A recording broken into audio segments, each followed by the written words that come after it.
Bonjour, je m'appelle Pauline Kahn-Desclos, je suis chargée de mission à la direction des affaires juridiques de la CRE au département accès au marché et je suis notamment chargée de la surveillance des marchés de détail dans le cadre de laquelle on retrouve la protection des consommateurs et notamment les lignes directrices de la CRE.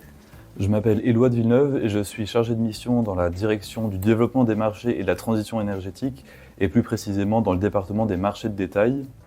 Et donc je travaille à la mise en œuvre de la surveillance par la CRE, par le régulateur, des acteurs de marché et des marchés de détail, notamment les fournisseurs de gaz et d'électricité. Et je travaille également à animer la concertation avec les parties prenantes, gestionnaires de réseau et fournisseurs. La CRE s'est lancée dans le projet des lignes directrices au terme de la crise des prix des années 2021 et 2022, dont on a voulu tirer le bilan. Et on s'est rendu compte qu'un certain nombre de consommateurs n'avaient pas bien été protégés ni informés par leurs fournisseurs quant à leurs droits et leurs possibilités sur leurs contrats de gaz ou d'électricité. L'instabilité politique du début de l'année 2024 a rendu très incertaine la perspective de l'évolution du droit et de la réglementation en matière de protection des consommateurs.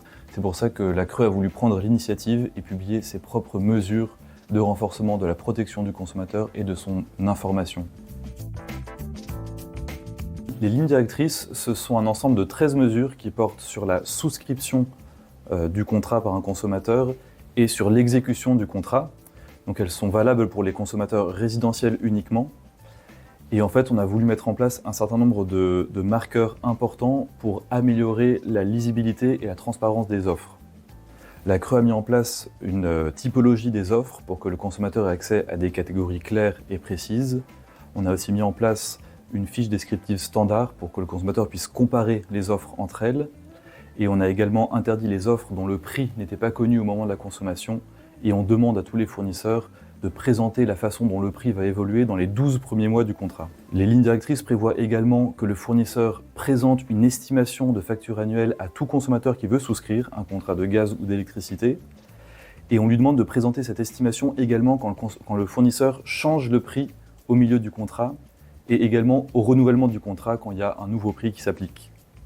On demande d'accompagner cette estimation par un qualificatif qui permet de savoir si cette estimation est vraiment certaine ou au contraire elle est très imprécise au vu de la variabilité du prix.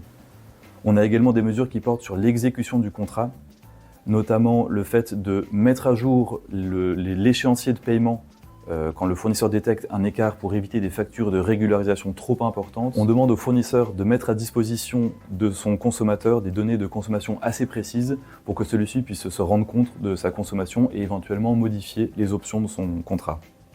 Les lignes directrices font l'objet d'un dialogue constant avec les fournisseurs, notamment dans leur phase de rédaction et d'établissement, où des groupes de travail ont notamment été mis en place pour permettre leur rédaction.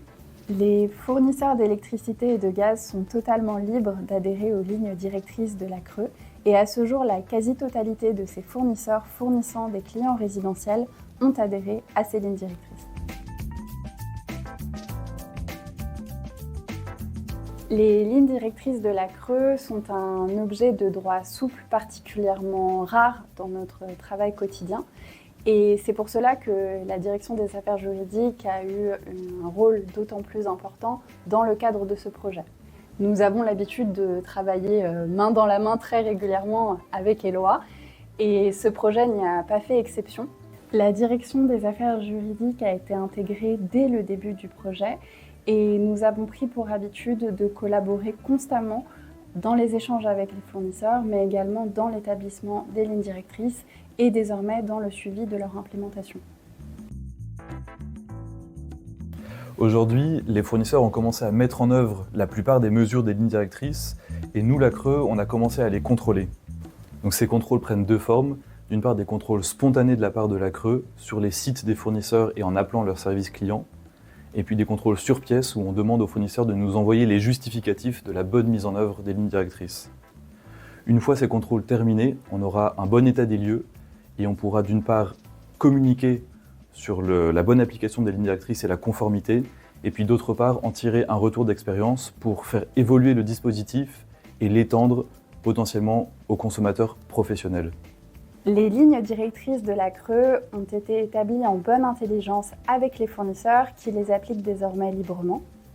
La prochaine étape serait de pouvoir les inscrire dans la loi afin de les rendre contraignantes et de permettre de pérenniser la protection des consommateurs.